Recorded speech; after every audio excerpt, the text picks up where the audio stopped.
Lịch sử Trung Hoa cổ đại ghi dấu những cuộc tranh đấu không khoan nhượng giữa các nước chư hầu thời Xuân Thu. Tiếp theo phần 1, sau cái chết của Hạp Lư, vua mới lên ngôi Phù Sai của nước Ngô quyết tâm báo thù cho cái chết của cha và dồn mọi lực lượng để tấn công nước Việt. Trong thời khắc nguy hiểm ấy, Câu Tiễn vị quân vương trẻ phải đối mặt với thử thách sống còn, chiến đấu để bảo vệ đất nước hay chấp nhận thất bại trước thế lực hùng mạnh của nước Ngô. Với âm mưu báo thù chồng chất, những chiến lược quân sự tinh vi cùng sự hậu thuẫn của hai quân sư tài giỏi là Ngũ Tử Tư và Tôn Tử, rõ ràng là nước Ngô đang nắm lợi thế. Trận chiến giữa nước Ngô và nước Việt không chỉ đơn thuần là cuộc đấu của binh đao, mà là cuộc chiến giữa ý chí, mưu trí và lòng kiên định. Hãy cùng 4K Discovery khám phá câu chuyện đầy kịch tính này trong phần 2, Câu Tiễn bại mà không nhục, kiên trì để phục hưng.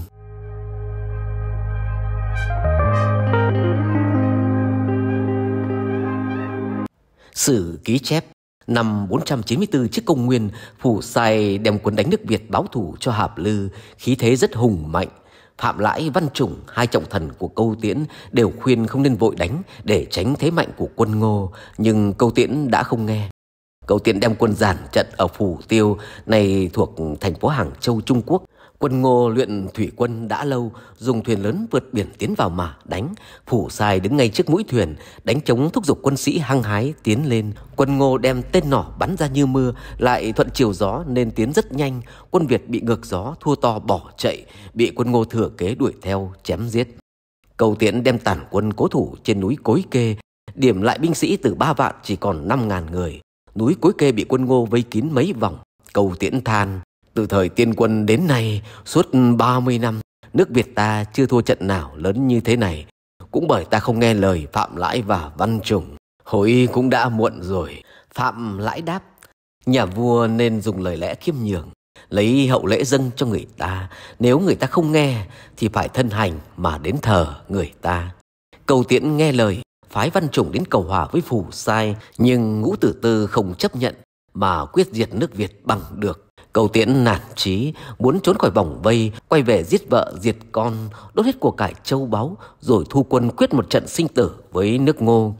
Văn Chủng và Phạm Lãi can ngăn Câu Tiễn, cho rằng có thể dùng vàng bạc châu báu gái đẹp đút lót cho Bá Hy, quan thái tể của nước Ngô, để giữ mạng. Phù Sai nghe lời su nịnh của Bá Hy, ra lệnh mở vòng vây cho Câu Tiễn thoát về nước. Các nhà nghiên cứu lịch sử cho rằng Phù Sai đã phạm sai lầm nghiêm trọng khi thà chết cho Câu Tiễn. Nước Việt và nước Ngô đã nhiều lần giao chiến với nhau trong quá khứ, thù oán rất sâu đậm. Việc nước Việt chịu cúi đầu thần phục và cống nạp cho nước Ngô là điều rất khó xảy ra. Qua hành động tha chết cho Câu Tiễn, có thể thấy Phù Sai thiếu tầm nhìn chiến lược, nhưng lại kiêu ngạo hơn người tiền nhiệm là Hạp Lư gấp nhiều lần. Với việc có trong tay hai trọng thần tài giỏi như Ngũ Tử Tư và Tôn Tử, lẽ ra Phù Sai có thể làm nên nghiệp lớn, bá chủ thiên hạ, chứ không bị diệt bởi nước Việt sau này.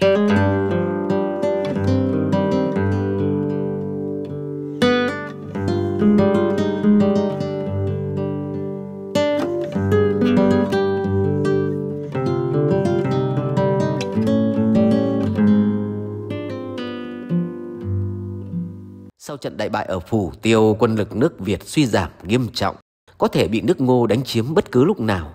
Để Phù Sai không nghi ngờ, Câu Tiễn giao cho Văn Chủng bí mật kiến thiết đất nước và sai Phạm Lãi cùng quan đại phu là Giá Kê sang làm con tin cho nước Ngô.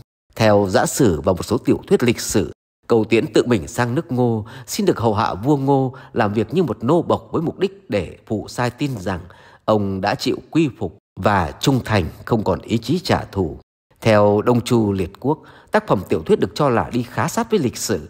Phù Sai sau khi đánh bại nước Việt, cho rằng Ngô đã là nước mạnh nhất trong số chư hầu nên càng thêm kiêu ngạo mà mải ăn chơi hưởng lạc, tiểu sắc quá độ mà bị ốm nặng.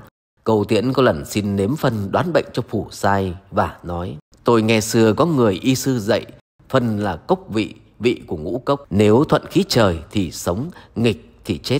Này kẻ tù tội nếm phân của đại vương, thấy vị đắng mà chua, rất hợp với thời tiết xuân hạ giao mùa, bệnh vì vậy mà chóng hết. Phù Sai thấy Câu Tiễn nếm phân cho mình quá cảm động nên tha cho về nước Việt. Câu chuyện này rất nổi tiếng và nhiều người ngày nay cũng tin rằng đó là sự thật. Tuy nhiên, sử ký Tư Mã Thiên không đề cập gì tới việc Câu Tiễn phải sang nước Ngô làm tù binh và chăn ngựa, nếm phân cho Phủ Sai, chỉ chép rằng Phạm Lãi làm tin được 2 năm thì được vua Ngô thả về. Theo Sohu, khả năng Câu Tiễn chịu sang nước Ngô làm đẩy tớ cho Phủ Sai là rất thấp. Thứ nhất, Câu Tiễn dù bài trận vẫn đường đường là một ông vua nước Việt, dù có nhẫn giỏi đến mấy cũng vẫn đủ tỉnh táo để không mạo hiểm dâng tính mạng của mình vào tay kẻ thù. Khi bị bao vây ở núi Cối Kê, Câu Tiễn vẫn có thể mở đường máu để thoát thân, quay về động viên binh sĩ nước Việt, quyết một trận tử chiến với Ngô. Theo sử, Câu Tiễn thực sự đã có ý định này. Thứ hai, trong khoảng 2 năm sau trận Cối Kê, nước Việt vẫn rất ổn định, không xảy ra sự kiện biến loạn nào. Nếu không có vua thì đây là điều khó tin trong bối cảnh lịch sử rối ren thời Xuân Thu. Kể cả Ngô có từ chối xâm lược nước Việt, các nước mạnh như Sở, Tần cũng có thể làm điều đó nếu biết nước Việt vô chủ. Theo sử ký, sau thất bại ở Phủ Tiêu, Câu Tiễn quay về nước Việt nuôi dưỡng lực lượng, quyết tâm diệt hẳn nước Ngô. Để không quên mối thù với Phủ Sai, Câu Tiễn thường nằm ngủ trên đống củi gai. Trước khi ăn hay uống đều nếm một ít mật đắng. Câu nói nếm mật nằm gai cũng xuất phát từ sự kiện này. Câu Tiễn tự mình cày bừa, vợ lo dệt vải, ăn uống không nhiều cá thịt, mặc không hai màu vải. Khiêm tốn với người hiền, hậu đãi người tài giỏi, cứu giúp kẻ nghèo khó, thường thăm viếng người chết, sử ký có ghi chép. Về phần nước Ngô, sau trận chiến ở Phủ Tiêu, mâu thuẫn giữa Phủ Sai và quan tể tướng là Ngũ Tử Tư ngày càng sâu sắc. Bất chấp Ngũ Tử Tư can ngăn, năm 489 trước công nguyên, Phủ Sai đem quân đánh nước Tề để thị uy, đánh thắng rồi lại rút quân. Năm 487, Phủ Sai đánh nước Lỗ, vua Lỗ xin thần phục, Phủ Sai cũng rút quân. Từ năm 486 đến 484 trước công nguyên, Phủ Sai năm nào cũng đem quân đánh nhau với nước Tề. Cứ hệ đánh thắng là lại rút về nước. Những cuộc giao tranh liên miên khiến nước Ngô thiệt hại đáng kể, nhưng chẳng thu lại được phần lãnh thổ nào. Theo Sohu, Phủ Sai đã mắc sai lầm nghiêm trọng khi đánh nước Tề ở xa và giao kết với các nước ở gần như Việt, Lỗ. Năm 484 trước công nguyên, Phủ Sai nghe lời gièm pha của Bá Hy, giết chết Ngũ Tử Tư, chính sự nước Ngô ngày càng lụn bại. Trước khi chết, Ngũ Tử Tư chỉ có một tâm nguyện là móc mắt ông treo ở cổng phía đông thành Cô Tô để ông có thể nhìn thấy quân Việt tiến vào. Có lẽ khi đã bại trước nước Việt của Câu Tiễn, trước khi tự vẫn, Phủ Sai chắc hẳn đã vô cùng hối hận vì đã chót ra tay giết chết một trọng thần tài giỏi như Ngũ Tử Tư. Vì nếu Ngũ Tử Tư còn thì chắc chắn Câu Tiễn không thể chiếm thành Cô Tô dễ như thế được. Trong sự kiện này, lịch sử đã gọi tên Câu Tiễn.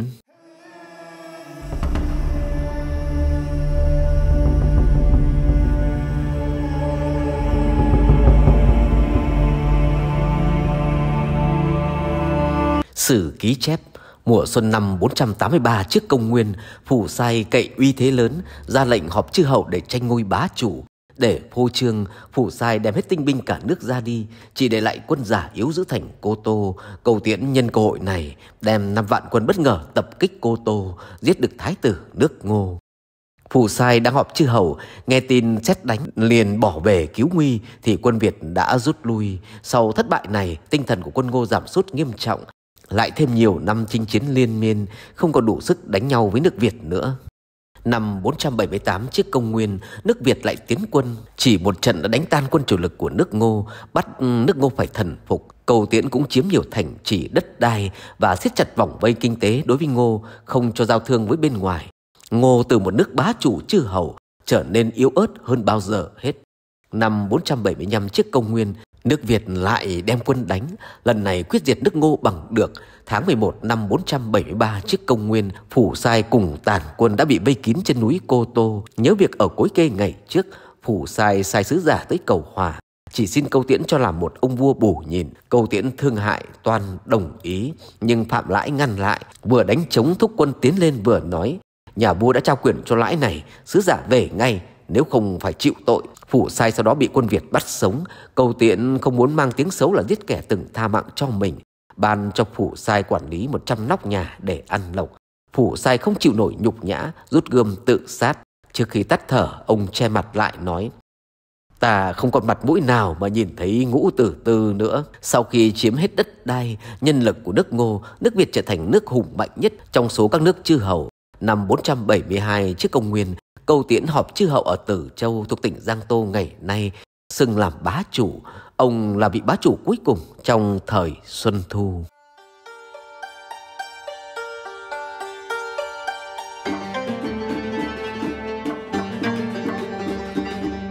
Những phân tích bước ngoặt lên voi xuống chó của hai đối thủ truyền kiếp Ngô và Việt. Trong thời gian chủ lực của quân Ngô đang đóng ở Dĩnh Đô, vua Doãn Thường nước Việt chớp lấy cơ hội tấn công nước Ngô. Những cuộc tấn công bất ngờ của quân Việt buộc Hạp Lư chú ý nhiều hơn đến nước này bằng cách mở thêm một chiến dịch giành chiến thắng trước quân Việt và dần dần mở rộng lãnh thổ xuống phía Nam. Sau đó ông dành ra 9 năm chuẩn bị và quyết định tấn công dứt điểm nước Việt vào đúng lúc tang lễ của vua quá cố Doãn Thường đang diễn ra. Tang lễ nhà vua là thời điểm nhạy cảm đối với một nước vì khoảng trống quyền lực đầy rối ren, dễ khởi nguồn cho các mầm mống chia rẽ và sự can thiệp của ngoại bang, buộc các vị tân vương phải giành được sự ủng hộ của các đại thần và ổn định tình hình. Không may cho Hạp Lư, trận chiến ở Tuy Lý đã chấm dứt vĩnh viễn sự nghiệp của ông, nhường lại cho con trai của ông là Phù Sai nhiệm vụ phải trả thù và khuất phục kẻ thù không đội trời chung là Câu Tiễn, con trai của Doãn Thường. Câu Tiễn là một chiến binh gan dạ, thậm chí liều lĩnh và thường hành động theo ý mình. Sau chiến thắng ở Tuy Lý và giết được Hạp Lư, Câu Tiễn đã đánh giá thấp năng lực của quân đội Ngô và ra một quyết định sai lầm là tiêu phát chế nhân, tấn công trước khi vua Ngô kịp chuẩn bị lực lượng. Một đại phu lập Phạm Lãi không đồng ý với cách đối đầu trực tiếp bằng vũ lực với quân Ngô, vốn được huấn luyện bài bản bởi tướng quân Tôn Vũ. Đây là một vị tướng rất tài giỏi và là tác giả của cuốn binh pháp Tôn Tử, vi diệu lưu danh hậu thế sau này. Tuy nhiên, chưa kịp lắng nghe đề xuất khác, Câu Tiễn đã phớt lờ lời can ngăn của Phạm Lãi và kiên quyết tấn công phủ đầu Phù Sai. Quyết định đầy rủi ro của Câu Tiễn đã đặt ông vào tình thế hiểm nghèo vì đánh giá đối thủ một cách thiếu thận trọng. Phù Sai không chỉ là một thái tử quanh quẩn ở kinh thành Cô Tô mà còn là một viên tướng có thực lực, chứng minh bằng chiến thắng do lãnh đạo buộc Sở Vương phải rời đô vì e ngại sức tiến công mãnh liệt của quân Ngô. Khác với cha mình, Phù Sai thừa hưởng những thành quả chiến thắng trước đây của Sở và Việt, tin rằng hai đối thủ này không còn đủ mạnh để uy hiếp nước Ngô, trái lại đặt mục tiêu bắc tiến để tranh giành sự ảnh hưởng chính trị với hai cường quốc là Tề và Tấn. Một giả thuyết nữa nên được cân nhắc để giải thích quyết định bắc tiến của Tân Vương nằm trong việc khẳng định tính chính danh của nước Ngô trước các chư hầu khác. Có lẽ Phù Sai còn mang mặc cảm xuất thân từ một nước bị xem là man di với tục xăm mình, tách biệt với những nền văn hóa ở vùng trung tâm hoặc phía Bắc như Lỗ, Tề hoặc nước Tấn. Vì vậy, Phù Sai ao ước chứng minh rằng dòng dõi của hoàng tộc nước Ngô là gần với văn minh của nhà Chu nhất, xứng đáng là một chư hầu lớn sánh ngang với Tề và Tấn. Khi Câu Tiễn bị quân Ngô của Phù Sai vây chặt ở núi Cối Kê, ông đã tỏ ra hối hận vì đã không nghe lời khuyên của Phạm Lãi. Trong lúc đường cùng, ông hoàn toàn giao phó trọng trách vào đại phu này và chấp nhận thực hiện việc đàm phán. Sai một đại phu khác là Văn Chủng quỳ gối để xin giảng hòa. Cần nhớ rằng trong chiến dịch phạt Việt, Phù Sai còn mang theo hai đại thần tiền nhiệm có uy tín của vua cha là Ngũ Tử Tư và Bá Hy.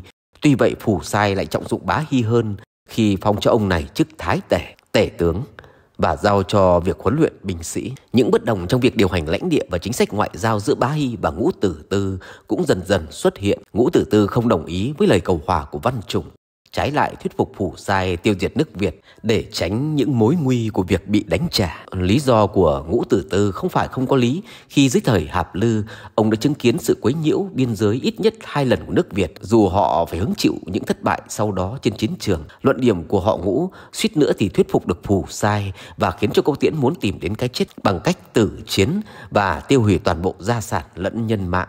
May mắn thay, đại phu Văn Chủng nhận ra sự bất đồng giữa Bá Hy và Ngũ Tử Tư, đã nhanh chóng lợi dụng điều này và bí mật đem của cải và gái đẹp đến nhờ Bá Hy thuyết phục Ngô Vương hoặc chấp nhận đề nghị hòa bình hoặc chiếm lấy một nước Việt đồng không mông quạnh. Trước sự ngoan cố của đối thủ, Phù Sai đã quyết định tha chết cho Câu Tiễn và giữ nước Việt, để lại một sự lãnh đạo yếu ớt nhưng đủ để duy trì trật tự ở vùng đất vốn liên tục chống đối này. Nhằm kiểm soát động thái và đảm bảo sự phục tùng tuyệt đối của người Việt, Phù Sai yêu cầu Câu Tiễn phải gửi con tin sang nước Ngô, đặt Câu Tiễn vào một thử thách lớn lao để cứu vãn tình hình nguy cấp trong nước.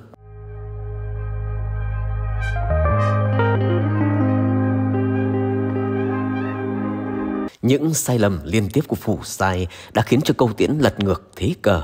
Sau khi sang làm con tin bên nước Ngô, Cầu Tiễn đã hết sức nhẫn nhịn và chịu đựng sự nhục nhã mà một người bình thường không thể làm được. Trong đó có việc nếm phân để chữa bệnh cho Phủ Sai. Khi đã lấy được lòng tin của vị vua vốn kiêu ngạo này, Cầu Tiễn đã được tha cho về nước Việt. Phủ Sai lúc này tin rằng nước Việt đã hết khả năng kháng cự nên chỉ tập trung vào ý đồ bắc tiến của mình. Phớt lờ lời khuyên của Ngũ Tử Tư trong việc đề phòng nước Việt phía Nam, Phủ Sai thực hiện liên tiếp 3 chiến dịch lên phía Bắc và mở các cuộc giao tranh đẫm máu với quân Tề.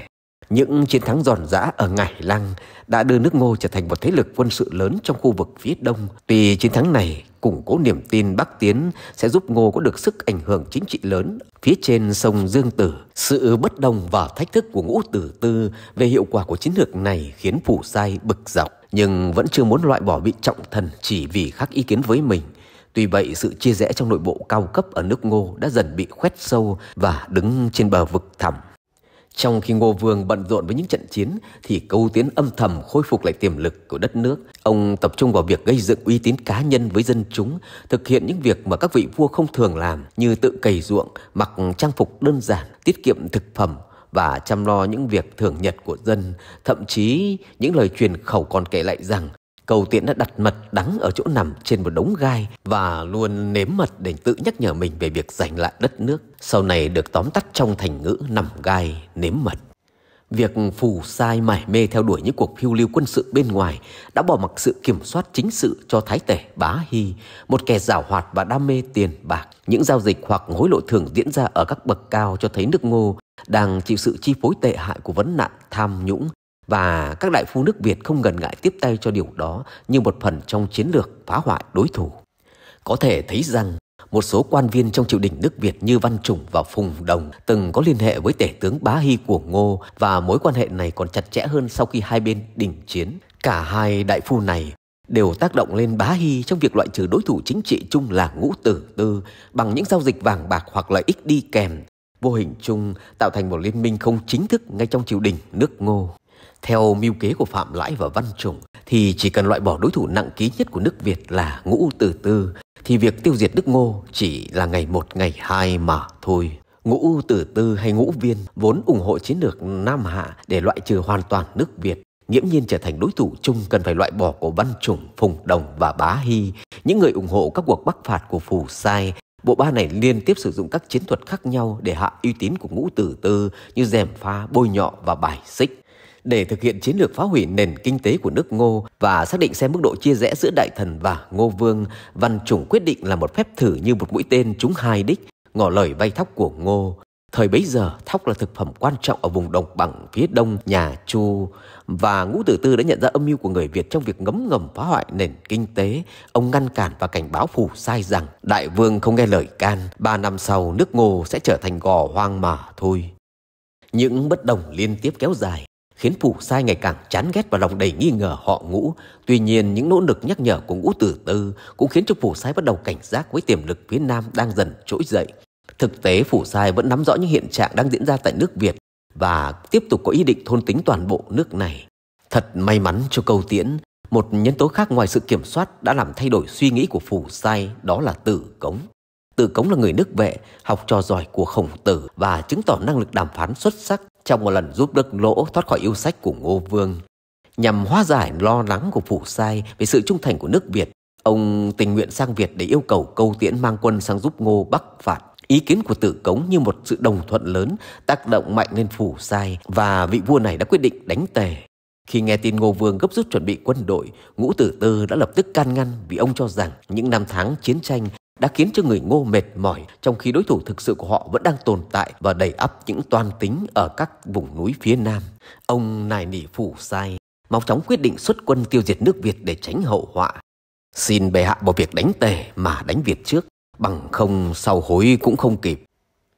Chính tình thế này mà Văn Chủng và Phùng Đồng quyết định sử dụng lá bài cuối cùng để diệt trừ hoàn toàn thành phần chủ trương Nam Hạ, đó là Ngũ Tử Tư.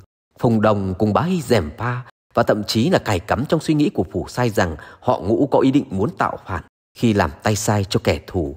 Để thử lòng, Phủ Sai yêu cầu Ngũ Tử Tư đi xứ nước Tề để đánh giá thái độ của Tử Tư với nước đối địch. Do không còn tin tưởng vào sự tồn tại của nước Ngô, Ngũ Tử Tư đã nhờ Bảo Mục chăm sóc đứa con của mình. mà họ bảo là một trong 5 thế tộc ở Tề.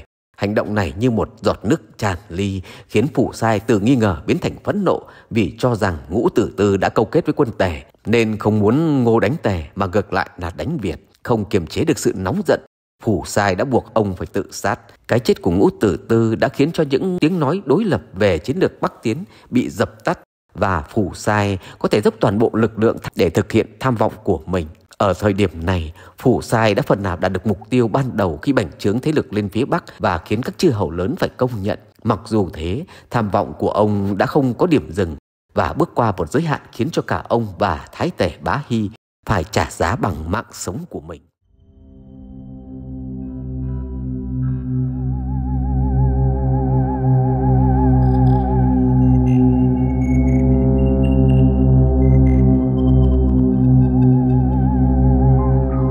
Năm sau, Phủ Sai quyết tâm mở một chiến dịch lớn, dự kiến huy động nhân lực khổng lồ của nước Ngô để tiến lên phía Bắc phạt Tề. Nhưng kết quả không thành công. Có thể thất bại trong chiến dịch quân sự này là khởi điểm cho sự rối loạn nội bộ và minh chứng cho sự thiếu hiệu quả của chiến lược Bắc tiến. Tận dụng cơ hội này, Câu Tiễn muốn đem quân chinh phạt nước Ngô. Phạm Lãi cho rằng vẫn chưa phải là thời cơ chín muồi để tấn công. Vì nhiều năm quan sát, Phạm Lãi vẫn đánh giá cao năng lực và quy cách tổ chức quân đội của nước Ngô, một di sản của Tôn Vũ để lại.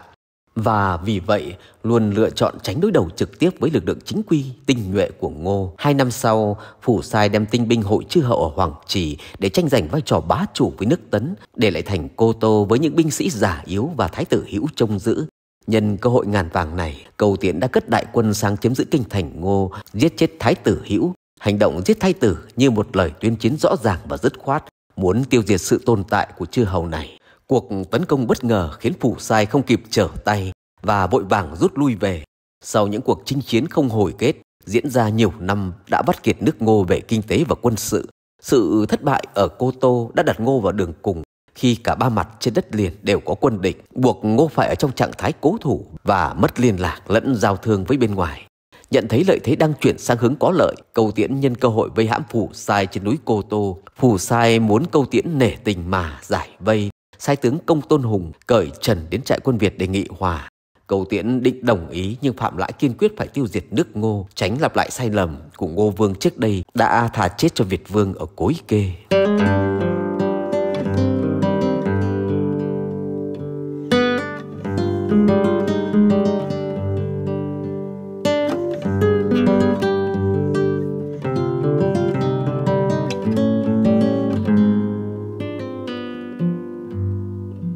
Thất bại của Phủ Sai là một bài học sâu sắc về tham vọng, sự mù quáng và cái giá của việc đánh mất niềm tin nơi những người trung thành nhất. Khi Phủ Sai giết hại Ngũ Tử Tư, ông không chỉ loại bỏ một trọng thần tài giỏi mà còn đánh mất đi lời cảnh tỉnh duy nhất giữa vòng xoáy quyền lực và mưu đồ chính trị.